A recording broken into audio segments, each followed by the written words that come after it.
এই বছরে আমি 3 দিন সিলাইন টেনেছি। প্রথম দিনে আমার জলসা মিস্টেক গেছে, তারা বিশ্বাস করেনি, যায়নি না, আমার উপরে বিশ্বাস হয়তো ছিল না, তারা ভালো মানুষ। আমার বাড়ি এসছে, তারা গাড়ি করে ক্যামেরা করে নিয়ে গেছে। ইয়াসিন সাহেব এই জন্য আসতে পারেনি, আমার বাড়ি ঢুকেছে। আমি সঙ্গে সঙ্গে তারা যে রাস্তা খরচ পাঠিয়েছিল তাদের হাতে দিলাম। ডাক্তার আমার কাছে বসেছিল, তারা দেখলো আমার সেলাইন চলছে, দেখেছে, তারা বাড়ি ফিরে গেছে। তারপরের দিনে আমি সিলাইন টেনে গিয়ে জলসা করেছি, ডাক্তারের কথা মানিনি। কেন? আমার জন্য এত বড় আয়োজন, এতগুলো লোক আমার জন্য অপেক্ষা, মানুষকে ধোঁকা বলবে, কমিটিকে গালি দেবে। বিশ্বাস করুন, দোয়া করবেন, ইনশাল্লাহ যদি বিচনে না পড়ে যায়, বেহুশ না হয়, আল্লাহ যদি চলার মতো ক্ষমতা দেয়, বসে আসার মতো ক্ষমতা দেয়, যে কোনো জলসাই ইনশাল্লাহ ইয়াসিন হাজিরি দেবে। জোরে বলুন সুবহানাল্লাহ। এটা দোয়া রাখবেন আমার জন্য। আর আমি অনুরোধ করে যাচ্ছি, আজ থেকে কোনো জলসাই মেলা বসতে দিবেন না। মানুষ চা খায়, একটা চা পানের দোকান আপনি বস করালেন, অসুবিধা নাই, চায়ের দোকান, বাবা মানুষ চা খাবে, কারা? শ্রোতারা চা খায়। আর সব থেকে বড় জিনিস, যদি আরে একটু আদা দিয়ে লাল চা করা যাবে না? কথা বলে কমিটির লোকরা খানা করছে, এত আদা দিয়ে লাল চা করলেন, গ্রামের 10টা ফ্লাস জোগাড় করলেন, শ্রোতা দিকে 1 কাপ করে চা। আমার মাদ্রাসার জলসায় কি সিস্টেম থাকে জানে? প্রত্যেকটা শ্রোতাকে, 25,000 শ্রোতাকে মাগরিবের আগে পর্যন্ত যারা প্রবেশ করবে সকলকে খেজুর আর শরবত, রুয়াবজা শরবত আর খেজুর দিয়ে খাবে। আর চা মনে হয় 20 কেজি না 30 কেজি দুধের চা হয়, চা অ্যাভেলেবেল, খাও। কেন? মানুষকে যেন কিনে খেতে না হয়, দোকান যেন বসতে দান না দেওয়া হয়, নিষেধ। আমার ভাই, আল্লাহ আমাদেরকে বিবি দান করেছেন, শুনেলেন। আমি এখনো বয়ান শুরু করিনি। সবাই নিজের মেয়ের, বিবির ইজ্জতের খেয়াল রাখবো। জোরে বলুন ইনশাআল্লাহ। কার জন্যে? আল্লাহর জন্যে, পরকালের জন্যে। আল্লাহ তাআলা মানুষকে, শুনেলেন, আমরা যারা ফুটানি করছি, মানুষের কোনো যোগ্যতা নাই আমার আল্লাহ না চাইলে, মানুষের কোনো শক্তি নেই আমার আল্লাহ না চাইলে। খালি ভেবে দেখুন, অনেক মানুষের বিবাহ হয়, হয় না? হয় না? বিয়ে হয় না, বিয়ের পরে বাচ্চা হয় না, ঠিক কিনা কথা বলে? অথচ তার বীর্যপাত হয়, স্বামী স্ত্রী মিলন হয়, স্ত্রী জরায়ুতে তার বীর্যও যায়, কিন্তু বাচ্চা হয় না। এটাই ভাবার। আল্লাহ রব্বুল আলামিন কোরআনে দলিল দিয়েছে। যারা ভাবে না দুটো বেটা হলে, অনেকজন আবার চায়ের দোকানে ফুটানি করে কি বলে জানো? ভাই আমি 3 বাপের বেটা, বলে না? অনেকজন বলে আমি 5 বাপের বেটা, 3 বাপের বেটা। তুমি তো শুধু বাহানা। তুমি যে 3 বাপের বেটা ফুটানি করছো, তোমার কোনো যোগ্যতা নাই। কোরআন খুলুন। হালাতাল ইনসানি হিনুম মিনাদ দাহরি লাম ইয়াকুন শাইয়াম মাযকুরা। সূরা দাহর, আল্লাহর মারাত্মক নসিহত পৃথিবীর মানুষের জন্য। তোমাদিকে দুনিয়াতে পাঠাবার পূর্বে তোমার অঞ্চলে, তোমার গ্রামে, তোমার পরিবারে তোমাদের কোনো কালচার আর আলোচনাই ছিল না। কেউ জানতো আমার পরিবারে একটা ছেলে হবে, সে হবে প্রফেসর, আমার পরিবারে একজন জন্ম নিবে, সে হবে ডাক্তার, সে হবে আইপিএস, সে হবে মন্ত্রী, সে হবে এমএলএ? কখনো কেউ জানতো না। আজকেই আমি একটা বয়ান শুনছিলাম, আমাদের দেশের প্রধানমন্ত্রী যে এত দামি কথা বলেছে, मैं 35 साल तक भिक्षा करके खाया। ভিক্ষা করে খেয়েছেন উনি, আমি বলিনি, উনি নিজে বলছিলেন, আমি শুনলাম। আমাদের দেশের যিনি প্রধানমন্ত্রী বর্তমান, তিনি ভিখারি ছিলেন, ভিক্ষা করতেন, নিজে বলেছেন। আজকে আমি, আমার কাছে মিডিয়ার প্রমাণ আছে, মোদিজি নিজে বলছেন, मैं 35 साल तक भिक्षा करके खाया हूं। ভিক্ষা মাংতা। সালা চা কখন বিক্রি করলে আর ভিক্ষা কখন করলে মিলছে না কো হিসেবটা। যাই হোক, যারা মিলাতে পারবে তারা ভালো জানে। আমরা তো স্কুলে যাইনি, মৌলবীরা, আমরা বুকা। আমাদের কাছে হিসেব মিলবে না, কিন্তু যারা সায়েন্টিস্ট আছে, আমাদের দেশের যারা মিডিয়া আছে, তাদের কাছে হিসেব ভালো আছে, ক্যালকুলেটর আছে না, আমাদের কাছে ক্যালকুলেটর নাই, আমাদের মুখে হিসাব। যাই হোক, তো ভিখারি যিনি ভিক্ষা করতেন তিনি দেশের প্রধানমন্ত্রী। এই জায়গায় আল্লাহকে চিনা দরকার আছে, এই জায়গায় আল্লাহর কাছে সিজদা করা মানুষের দরকার আছে। বাপের প্রয়োজন লাগবে না। আমি আল্লাহ রব্বুল আলামিন তোমাদের কালচারই ছিল না। ইন্না খালাকনাল ইনসানা মিন নুতফাতিন আমশাজ নাবতালিহি ফাজআলনাহু সামিয়াম বাসীরা। একজন নারী এবং পুরুষ তাদেরকে একত্রিত করে এক ফোঁটা নিঃশ্বাস পানি, তোমার বীর্য স্ত্রী চড়াইতে নিক্ষেপ করেছো, তার থেকে আমি পৃথিবীর পরম্পরা চালু করেছি। অগন্তি নারী পুরুষ, মানুষ ওই জন্যে পুরুষ হচ্ছে বাহানা, স্ত্রী হচ্ছে বাহানা। যদি বলেন স্বামী স্ত্রী না হলে বাচ্চা হবেই কি করে, তো চলুন আল্লাহ এই উত্তরও দিয়েছে। যারা বলছে স্বামী স্ত্রী না হলে বাচ্চা কি করে হতে পারে, তাদের জন্য আল্লাহ এত তখর জবাব দিয়েছেন। প্রথম কথা হচ্ছে আল্লাহ রাব্বুল আলামিন বললেন, আল্লাযী আহসানা কুল্লা শাইইন খালকাহু ওয়াবদা খালকাল ইনসানি মিন তিন। আমার পৃথিবীতে যতগুলো সৃষ্টি আছে সবথেকে সুন্দর সৃষ্টি হচ্ছে মানুষ। জোরে বলুন সুবহানাল্লাহ। সবথেকে সুন্দর ব্রেন, বিবেক, বুদ্ধি, সৌন্দর্যতা, আকৃতি সব কিছু আমি মানুষের মধ্যে দান করেছি। যার কারণে মানুষকে ব্রেন দেওয়ার কারণে, বুদ্ধি দেওয়ার কারণে পৃথিবীর যতগুলো প্রাণী আছে সবাই কিন্তু মানুষকে ভয় করে। ঠিক কিনা কথা বলে?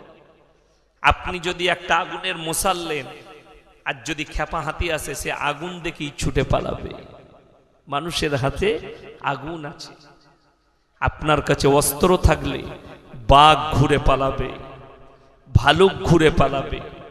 মানুষকে আল্লাহ এত সুন্দর, এবং কোরআনে এর ব্যাখ্যা বিশ্লেষণে আছে, আমি প্রত্যেকটা পৃথিবীর জিনিসকে তার নিজস্ব সৌন্দর্যতায় আমি সুন্দরী করে তৈরি করেছি। জোরে বলুন সুবহানাল্লাহ। গাছকে কিভাবে সুন্দর লাগে, ফুলের গাছ কিভাবে সাজবে, ফলের গাছ কিভাবে সাজবে, প্রত্যেক জনার সৌন্দর্যতাকে আমি নিজের মতো করে তৈরি করেছি। আর আমি আল্লাহ বলেছি কোন হয়ে যা, সঙ্গে সঙ্গে হয়ে গেছে।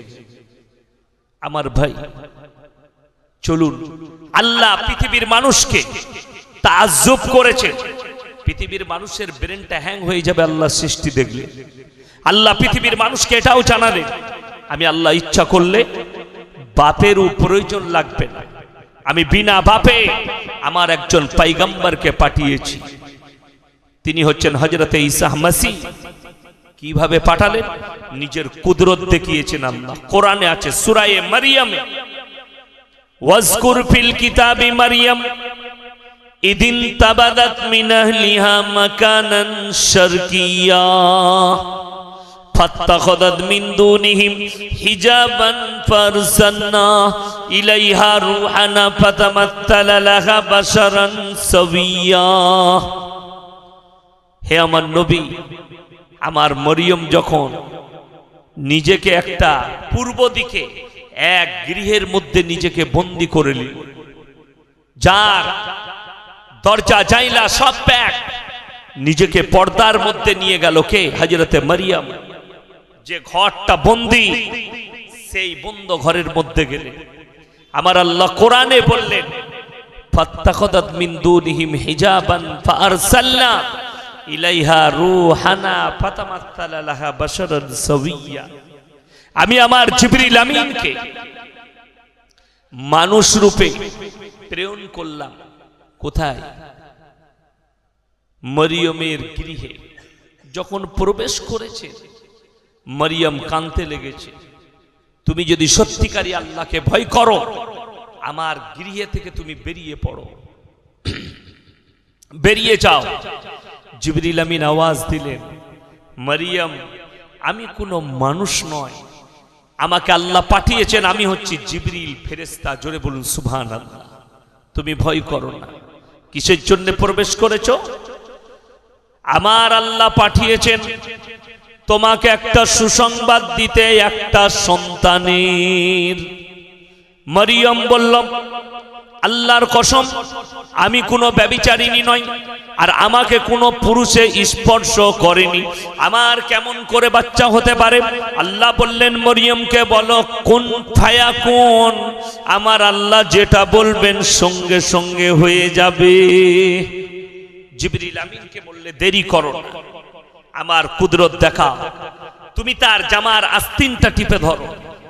রেওয়ায়েতে আছে কিন্তু তার শরীরে স্পর্শ করতে পাবে না। আস্তিন টিপে ধরেছে, হাতটা টান মেরেছে। আল্লাহ বললেন জিবরিল তুমি তার হাতে ফুম মারো। ওগো আল্লাহ কি হবে? আল্লাহ জিবরিলকে বললে আমি আমার কুদরত পৃথিবীর মানুষকে দেখাতে চাই। যেমনি ফুম মেরেছে সঙ্গে সঙ্গে 9 মাসের গর্ভবতী। জোরে বলুন সুবহানাল্লাহ। সেকেন্ড লাগেনি।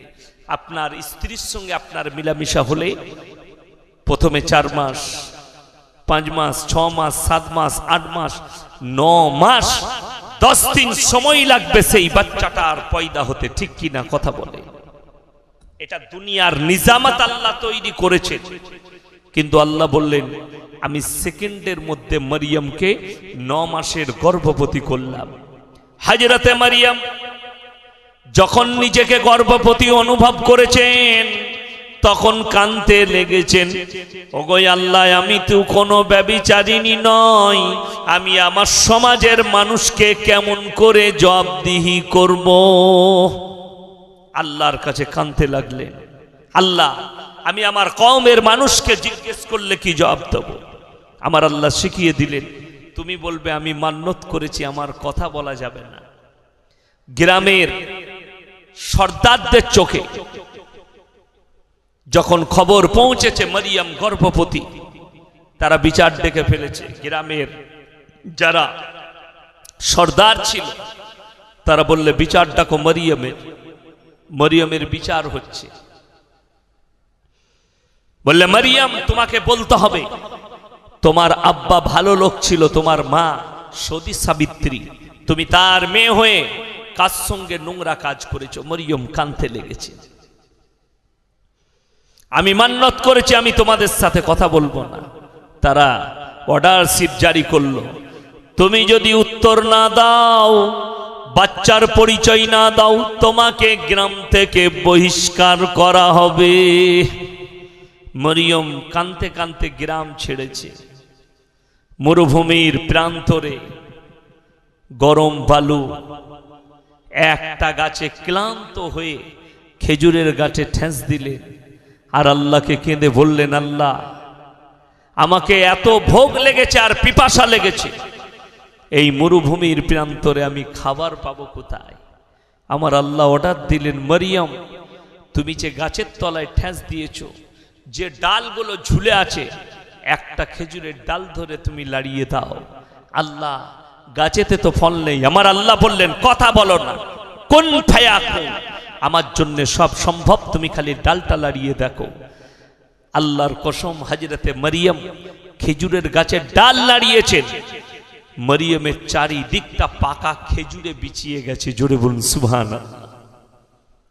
মরিয়ম খেজুর তুলে খেলেন আর আল্লাহকে বললেন, আল্লাহর কসম আল্লাহ, আমি দুনিয়াতে যতদিন খেজুর খেয়েছি এত সুন্দর সুস্বাদু খেজুর আমার লাইফে আমি কোনোদিন খাইনি। আমার আল্লাহ ওয়াজ দিলেন, এ মরিয়ম এই খেজুরটা দুনিয়ার কোনো খেজুর নয়, আমার নবীর জন্য, তোমার গর্ভে যে আমার নবী আছে আর তোমার জন্য আমি এটা জান্নাত থেকে পাঠিয়েছি। জোরে বলুন সুবহানাল্লাহ। আল্লাহ পৃথিবীর মানুষকে দৃষ্টান্ত দিয়েছে।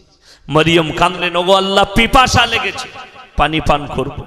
আল্লাহ বললেন উঠে বসো আর দেখো তো আমি তোমার পায়ে তলদেশ দিয়ে আমি যেন একটা নহর বইয়ে দিয়েছি। এটা যারা অস্বীকার করবে তাদের ঈমান নষ্ট হয়ে যাবে, তারা বেঈমান হয়ে যাবে, তাদেরকে কালমা পড়তে হবে।